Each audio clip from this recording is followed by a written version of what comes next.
بسم اللہ الرحمن الرحیم۔ السلام علیکم۔ میں ہنگری سے آیا ہوں اور ابھی ابھی اس شہر میں وارد ہوا ہوں۔ اجنبی کے لہجے میں بلا کی سادگی تھی۔ وہ شکل و شبہات سے کیسر کا جاسوس یا کسی عیسائی فوج کا سپاہی نہیں لگتا تھا۔ اس کے چہرے پر ایک سادہ مسکراہٹ تھی اور آنکھوں کے گرد سیاہ حلقے تھے۔ اس کی آنکھوں کی رنگت بھی یورپی باشندوں کی طرح نیلی تھی۔ اب قاسم کے اعصاب ڈھیلے ہونے لگے۔ وہ سوچنے لگا کہ یہ شخص خطرناک نہیں ہو سکتا۔ اس کا لہجہ اور چہرہ کسی جاسوس جیسا نہیں، یہ کوئی سوداگر یا بیوپاری ہو سکتا ہے۔ چنانچہ قاسم نے جانے کا فیصلہ کر لیا اور ویسے ہی ازرح معلومات اجنبی سے آخری سوال کر دیا، لیکن اس سے پہلے اس نے اجنبی کو بتایا کہ ہاں یہ سرائے ہے اور بہت اچھی سرائے ہے، آپ غالباً سوداگر ہیں۔ قاسم کا لہجہ استفہامیہ تھا۔ وہ شخص بھول پن سے ہنس دیا اور زور زور سے نفی میں سر ہلانے لگا۔ نہیں نہیں، مجھے سوداگر مت کہیے، میں دنیا کو خریدنے کے لیے نہیں نکلا اور نہ ہی بیچنے کے لیے،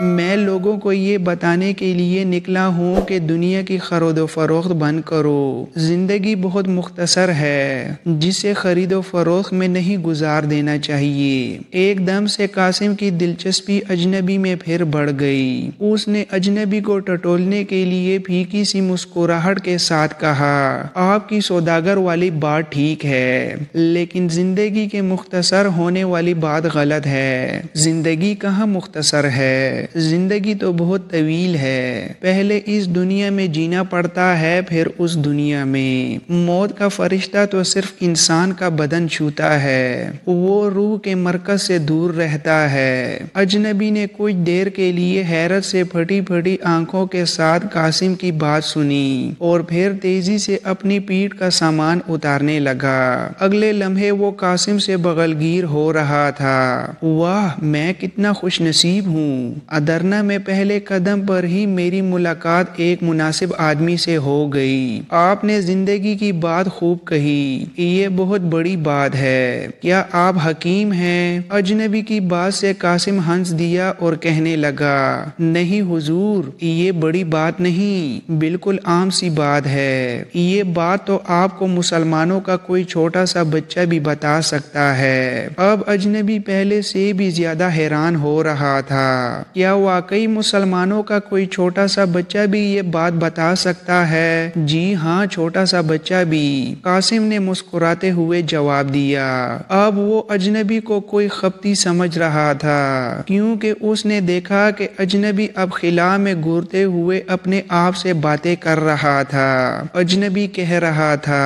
اس کا مطلب ہے مذہب کے پاس بھی کائنات کے مشکل سوالوں کا جواب ہے۔ میں تو سمجھتا تھا کہ مذہب ایسے ہی کچھ سمجھدار لوگوں کی چکر بازی ہے۔ اگر مسلمان موت کے قائل نہیں تو یقیناً ان کے پاس انسان کی مقصدیت کا اعلیٰ اور برتر شعور موجود ہے۔ اس کا مطلب ہے کہ میں ٹھیک جگہ پر آ گیا ہوں۔ ہاں، میں ٹھیک جگہ پر آ گیا ہوں، اب میں پیاسا نہیں رہوں گا۔ اے اربان، سنا تم نے، میں ٹھیک جگہ پر آ گیا ہوں۔ اجنبی کی باتیں سن کر قاسم کی دلچسپی ایک بار پھر بڑھنے لگی، لیکن اس کے پاس وقت کم تھا۔ اسے ابو جعفر پر ہاتھ ڈالنے کے لیے منصوبہ بندی کرنی تھی، وہ مزید نہیں رک سکتا تھا۔ چنانچہ وہ اجنبی سے اجازت لے کے جانے لگا تو اجنبی نے اس کا بازو پکڑ لیا۔ آپ کہاں چل دیے؟ چلیے میرے ساتھ، میں اجنبی ہوں، میری رہنمائی کیجیے، آپ مجھے اچھے انسان دکھائی دیتے ہیں۔ قاسم رک گیا اور انتہائی متانت کے ساتھ اجنبی سے مخاطب ہوا، محترم، میں آپ کے ساتھ ابھی تو نہیں چل سکتا، البتہ آپ سرائے میں ٹھہریے، میں آپ سے ملنے کے لیے پھر حاضر ہو جاؤں گا۔ لیکن آپ نے اپنا نام اور ادرنا میں آنے کا مقصد تو بتایا نہیں۔ آپ کچھ نہیں بتائیں گے تو آپ کی